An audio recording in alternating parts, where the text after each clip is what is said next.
Hello everyone, welcome back our channel. ఈరోజు topic ఏంటి అంటే ట్రాన్సిస్టర్ బయాసింగ్. ఇది C23 సిలబస్లో ఎలక్ట్రానిక్ సర్క్యూట్స్ 1 సబ్జెక్ట్లో మనకి వస్తుంది, సెకండ్ లెసన్ అనమాట.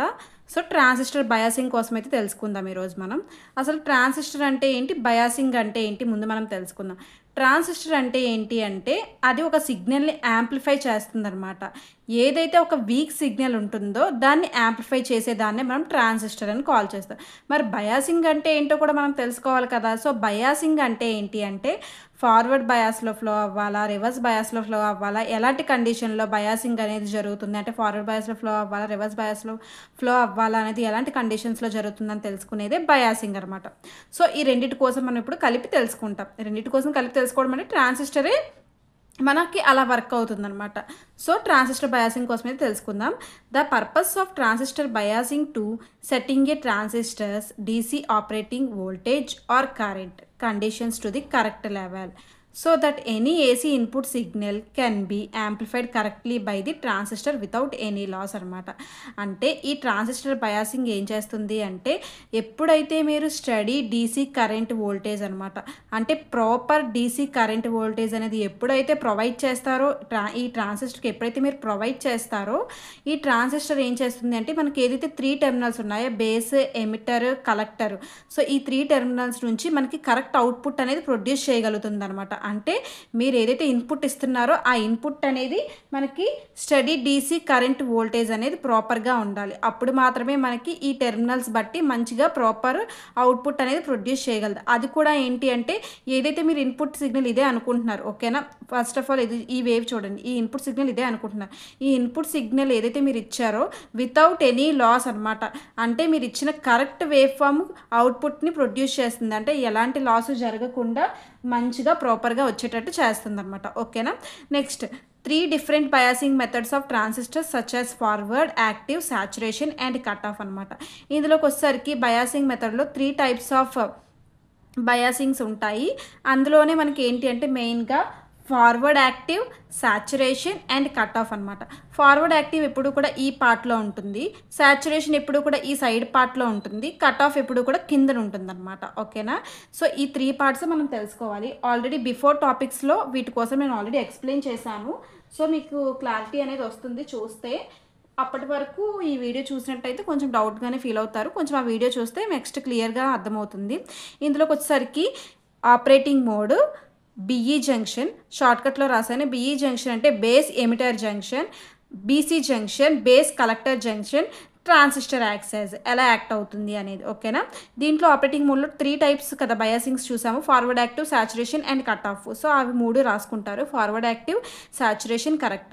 సో ఫార్వర్డ్ యాక్టివ్ అనేది బేస్ ఎమిటర్ జంక్షన్, అంటే ఇది బేస్ ఎమిటర్ జంక్షన్స్లో ఎలా ఫార్వర్డ్ యాక్టివ్ మోడ్లో బేస్ ఎమిటర్ జంక్షన్స్లో ఎలా వర్క్ అవుతుంది అంటే ఫార్వర్డ్ బయాస్లో ఫ్లో అవుతుందంట. Base collector, so base collector, ఈ బేస్ కలెక్టర్ జంక్షన్స్లో రివర్స్ బయాస్లో ఫ్లో అవుతుందంట. ట్రాన్సిస్టర్ అప్పుడు ఎలా వర్క్ అవుతుందంటే యాంప్లిఫై లాగా వర్క్ అవుతుందంట. నెక్స్ట్ సాచురేషన్, సాచురేషన్ అనేది కూడా అంతే.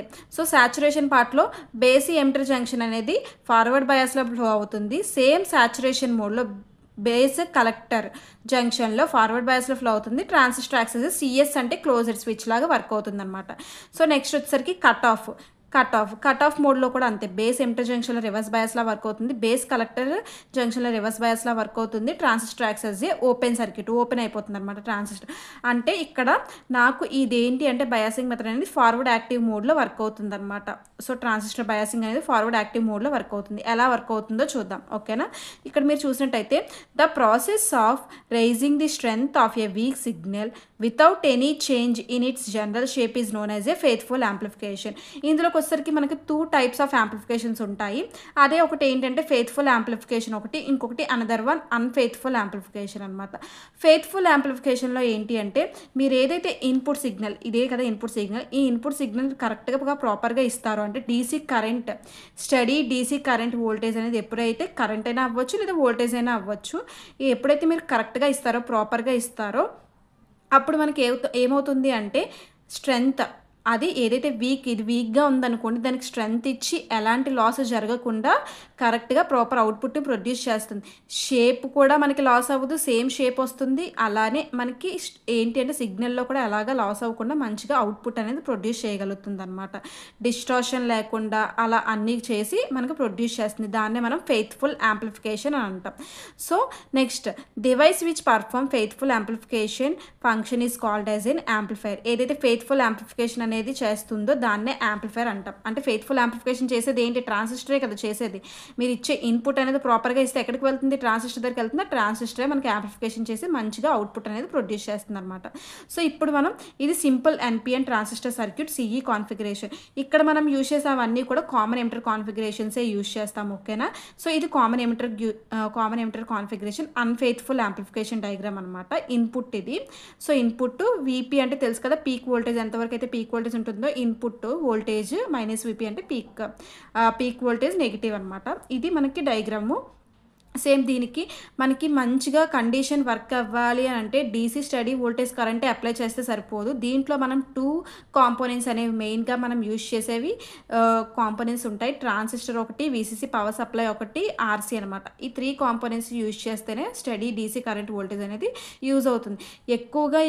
ఎక్కువగా ట్రాన్సిస్టరు, ఫెట్, అలానే డయోడ్ ఇవన్నీ కూడా ఏంటి అంటే లీనియర్ సర్క్యూట్స్ అనమాట. ఆ లీనియర్ సర్క్యూట్స్‌కి ప్రాపర్‌గా మనకి బయాసింగ్ అనేది జరుగుతుంది. సో, అందుకే ఆ 3 కాంపోనెంట్స్‌ని యూజ్ చేసి మనం ఇక్కడ ఇది సర్క్యూట్ అనేది డ్రా చేస్తాం. సో, ఇక్కడ ట్రాన్సిస్టర్ డ్రా చేశాను, ఆర్బీ డ్రా చేశాను. జస్ట్ ఓపెన్ సర్క్యూట్ ఎందుకు అయింది అనేది కూడా మీకు తెలుస్తుంది. ఓకేనా? ఓపెన్ సర్క్యూట్ చేశాను. RC coupling collector resistance, VCC అంటే కలెక్టర్ కరెంట్ వోల్టేజ్ అనమాట. సింపుల్ ఇది ఎన్పిఎన్ ట్రాన్సిస్టర్లో కనెక్ట్ చేస్తాం. తెలుసు కదా, ఎన్పిఎన్ ట్రాన్సిస్టర్కి ఎప్పుడు కూడా ఇలా యారో మార్క్ ఉంటుంది. ఇది ఎమిటర్, ఇది బేస్, కలెక్టర్. ఓకేనా? ఇందులో during the positive half cycle of the signal అంటే ఇది కదా positive half cycle of the, ఇది positive half cycle of the input signal అనమాట. సో, ఎప్పుడైతే డ్యూరింగ్ ది మనం positive half cycle of the input signal apply చేస్తామో base emitter junction is forward biased. అప్పుడు base emitter junction ఏమవుతుందంటే ఇలా forward బయాస్లో work అవుతుంది అనమాట. సో, ఫార్వర్డ్ బయాస్లో వర్క్ అవ్వడం వల్ల నాకు ఏమవుతుంది అంటే కరెంట్ ఫ్లో అవ్వగలుగుతుంది. సో, కరెంట్ ఫ్లో అయ్యి నాకు ఏం చేస్తుందంటే బేస్ కరెంట్ అనేది much larger current to flow. అంటే అప్పుడు ఎప్పుడైతే మనకి బేస్ నుంచి వచ్చే కరెంట్ ఉంటుందో చాలా ఎక్కువ కరెంట్ అనేది వస్తుందన్నమాట. లార్జర్ కరెంట్ అనేది ప్రొడ్యూస్ చేయగలుగుతుంది. సో, లార్జర్ కరెంట్ అనేది ప్రొడ్యూస్ అయ్యి కరెంట్ అనేది ఫ్లో అవుతుంది. The positive half cycle of the signal is amplified in the collector. So, amplification అంతా కూడా ఈ కలెక్టర్ సర్క్యూట్ సైడ్ మాత్రం యాంప్లిఫికేషన్ అనేది జరుగుతుంది. అప్పుడు నాకు ఏమవుతుంది అంటే పాజిటివ్ సైడ్ మంచిగా ప్రాపర్ అవుట్పుట్ అనేది వస్తుందన్నమాట. Next the negative half cycle of the base emitter junction. ఇప్పుడు పాజిటివ్ చూసాం కదా, పాజిటివ్ చూసుకున్నప్పుడు బేస్ ఎమిటర్ జంక్షన్ ఫార్వర్డ్ బయాస్లో అయ్యి కరెంట్ అనేది ఫ్లో అయింది, లార్జర్ కరెంట్ అనేది ప్రొడ్యూస్ చేయగలిగింది. దానివల్ల యాంప్లిఫికేషన్ అనేది కరెక్ట్గా అయింది. అదే నెగిటివ్ మీరు చూసినట్టయితే నెగిటివ్ హాఫ్ సైకిల్ అనేది ఇన్పుట్ సిగ్నల్, ఇదే ఇన్పుట్. ఓకేనా? ఈ ఇన్పుట్ సిగ్నల్కి అప్లై చేయడం వల్ల బేస్ ఎమిటర్ జంక్షన్ ఏమవుతుందంటే ఈ బేస్ ఎమిటర్ జంక్షన్ ఏమవుతుందంటే రివర్స్ బయాస్ అయిపోతుంది అనమాట. కండిషన్ అంటే ఇలా ఫ్లో అవుతుంది. తెలుసు కదా, రివర్స్ బయాస్లో కండిషన్ ఫ్లో అయితే కరెంట్ అనేది ఫ్లో అవ్వలేదన్నమాట. సో, అందుకే and hence no current flow, no output flows అనమాట. సో, కరెంటు ఫ్లో అవ్వలేదు, అవుట్పుట్ కూడా నాకు రాలేదు during the negative half cycle of the signal తీసుకోవడం వల్ల. So, positive half cycle of signal amplify అంటే పాజిటివ్ సిగ్నల్ మాత్రమే నేను యాంప్లిఫికేషన్ చేయగలుగుతున్నాను. నెగిటివ్ సిగ్నల్ ఏం చేస్తున్నాను అంటే ఈజ్ కంప్లీట్లీ కట్ అయిపోతుంది అనమాట. అంటే ఈ పార్ట్ ఉంది కదా, ఈ కిందన పార్ట్ ఏదైతే ఉందో అది నాకు రివర్స్ బయాస్లో అవ్వడం వల్ల కరెంట్ ఫ్లో అవ్వలేకపోవడం వల్ల సిగ్నల్ కరెక్ట్గా రావట్లేదు, కరెంట్ కూడా ఫ్లో అవ్వలేకపోవడం వల్ల నాకు ఇక్కడ కట్ ఆఫ్ అనేది జరిగిపోతుంది. So, output is unfaithful amplification. నెగిటివ్లో ఏమవుతుందంటే అవుట్పుట్ అనేది అన్ఫెయిత్ఫుల్ యాంప్లిఫికేషన్.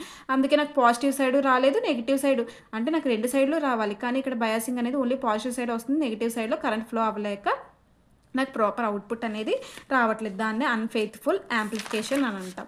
ఇప్పుడు మీరు చూసినట్టయితే ఇది ఫెయిత్ఫుల్ యాంప్లిఫికేషన్. చెప్పాను కదా, ఫెయిత్ఫుల్ యాంప్లిఫికేషన్లో ఎప్పుడు కూడా షేప్ అనేది కాన్స్టెంట్గా ఉంటుంది, ఎలాంటి డిస్టార్షన్ జరగదు, ఎలాంటి లాస్ కూడా మనకి జరగదు అనమాట, కాన్స్టెంట్గా ఉంటుంది. ఓకేనా? సో, ఇక్కడ ఫెయిత్ఫుల్ యాంప్లిఫికేషన్ ఎప్పుడు వస్తుంది అంటే వీబీబీ అనమాట. సో ఎప్పుడైతే మనం వీబీబీ అనేది అప్లై చేస్తామో అంటే బేస్ బయాసింగ్ వోల్టేజ్ అనేది అప్లై చేస్తామో అలాగే వీసీసీ సో ఈ రెండు కూడా అప్లై చేస్తాము మనకి ఏమవుతుంది అంటే ఫెయిత్ఫుల్ యాంప్లిఫికేషన్ అనేది జరుగుతుందన్నమాట. చూడండి ఇక్కడ introduce DC source VBB the base emitter junction should be always. ఎప్పుడైతే మీరు వీబీబీ అనేది అప్లై చేశారో అప్పుడు ఏమవుతుంది అంటే ఇన్పుట్ వోల్టేజ్ నుంచి కరెక్ట్గా ఫార్వర్డ్ బయాస్లో ఫ్లో అవ్వగలుగుతుంది అనమాట. అంటే ఈ బేస్ ఎమిటర్ జంక్షన్ అనేది ఫార్వర్డ్ బయాస్లో ఫ్లో అవ్వగలుగుతుంది. పాజిటివ్ సైడ్ అయినా అవ్వచ్చు లేదా నెగిటివ్ సైడ్ అయినా అవ్వచ్చు. రెండింటి సైడ్ కూడా ఓన్లీ ఫార్వర్డ్ బయాస్లో మాత్రమే ఫ్లో అవ్వగలుగుతుంది. చూడండి even during the negative peak of the signal. ఎందుకు అంటే బేస్ బయాసింగ్ మీరు అప్లై చేశారు. So forward bias reverse bias రెండు కండిషన్స్ ఇక్కడ అప్లై అవుతున్నాయి కాబట్టి ఇది ఫెయిత్ఫుల్ యాంప్లిఫికేషన్ ప్రొడ్యూస్ చేయగలుగుతుంది. The voltage across the base emitter junction should not fall below cut in voltage. అంటే బేస్ ఎమిటర్ జంక్షన్లో మనకి నెగిటివ్లో అన్ఫెయిత్ఫుల్ యాంప్లిఫికేషన్ ఏమైంది, నెగిటివ్లో మనకి కట్ ఆఫ్ అయిపోయింది కదా, ఇక్కడ అలా కట్ ఆఫ్ అనేది ఏమీ జరగదు అనమాట. సో కట్ ఆఫ్ జరగకుండా వీబీఈ అంటే ఏంటంటే బేస్ ఎమిటర్ వోల్టేజ్ అనేది ఆన్ కండిషన్లోకి వెళ్తుంది. ఎలాంటి టైంలో వీబీ అనేది ఆన్ కండిషన్లోకి వెళ్తుంది అంటే VB on is 0.3 volts for germanium.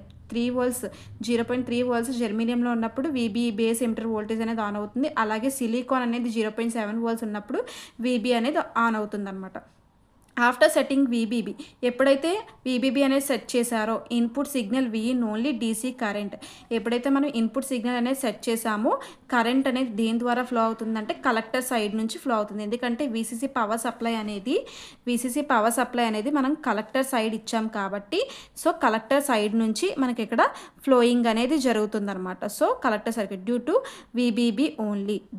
దానివల్ల నాకు ఏమవుతుంది అంటే ఇక్కడ ఏదైతే కలెక్టర్ ఇక్కడ మనం ఓపెన్ అయిపోయింది కదా సర్క్యూట్ అనేది, సో ఓపెన్ అయిపోవడం వల్ల నాకు ఏమవుతుంది అంటే కరెంట్ అనేది ఫ్లో అవ్వలేదు. సో ఐసీ దగ్గర నుంచి కలెక్టర్ కరెంట్ నుంచి జీరో సిగ్నల్ అంటే స్టడీ డీసీ వోల్టేజ్ మనం అప్లై చేసినప్పుడు ఇక్కడ ఏమవుతుంది అంటే collector current side zero signal voltage అనేది అప్లై అవుతుంది అనమాట. సో అందుకే ICs call zero signal collector current అని కాల్ చేస్తాం. ఓకేనా. Next zero signal collector current greater than maximum collector current due to signal alone. ఎప్పుడు జీరో సిగ్నల్ కలెక్టర్ కరెంట్ అనేది greater than నుండి maximum collector current due to signal అలాన్గా ఉన్నప్పుడు ఈ కండిషన్లో మనకి ఇది అప్లికబుల్ అవుతుందన్నమాట. నెక్స్ట్ ఏమో VCE equals to VCB plus VBE on అనమాట. ఎప్పుడు కండిషన్ ఆన్ అవుతుంది collector emitter voltage equals to VCB collector base voltage plus VBE అనేది ఆన్ కండిషన్లో ఉన్నప్పుడు when VCB is few tens of voltage above 0 ఉంటుందంట. అలానే ఇంకొక కండిషన్స్లో కూడా ఆన్ అవుతుందన్నమాట. VCB equals to VCE minus VBE on అనమాట గ్రేటర్ దెన్ 0. ఓకేనా. VCB equals to VCE minus VBE on greater than 0 ఉన్నప్పుడు కూడా ఆన్ అవుతుంది. అలానే వీసీఈ గ్రేటర్ దెన్ వీబీఈ ఆన్ ఎప్పుడైతే కలెక్టర్ ఎమిటర్ వోల్టేజ్ అనేది ఎక్కువ ఉండి వీబీఈ అనేది తక్కువ ఉంటుందో అప్పుడు కూడా వీబీఈ కండిషన్ అనేది ఆన్ అవుతుంది. మెయిన్గా ఇది ఏంటి అంటే ఇందులో వచ్చేసరికి ట్రాన్సిస్టర్ బయాసింగ్ అనేది ఓన్లీ నేను ఇందాకే చెప్పాను ఇన్ ఫార్వర్డ్ యాక్టివ్ మోడ్లో మాత్రమే ఇది వర్క్ అవుతుంది. అది కూడా కండిషన్ ఏంటి అంటే బేస్ ఎమిటర్ జంక్షన్లో. So the base collector junction is reverse biased. So forward active మోడ్లో ఎప్పుడైతే బేస్ ఎమిటర్ జంక్షన్లో ఉంటుందో అప్పుడే ఫార్వర్డ్ బయాస్ అనేది జరుగుతుంది. అది కూడా పాజిటివ్ అయినా నెగిటివ్ అయినా. సో బేస్ కలెక్టర్ జంక్షన్లో ఉన్నప్పుడు ఏమైపోతుంది అంటే చూసారు కదా ఇందాకే రివర్స్ బయాస్లో కండిషన్లో జరిగింది. ఎందుకంటే బయాసింగ్ టైప్స్లో చెప్పాను కదా అక్కడ. And zero signal collector current always depends only zero signal collector current దేని మీద డిపెండ్ అవుతుంది అంటే ఏదైతే కలెక్టర్ కరెంట్ ఉందో ఆ కలెక్టర్ కరెంట్ మీద డిపెండ్ అవుతుంది. IC is equals to beta IB అనమాట దానికి ఫార్ములా.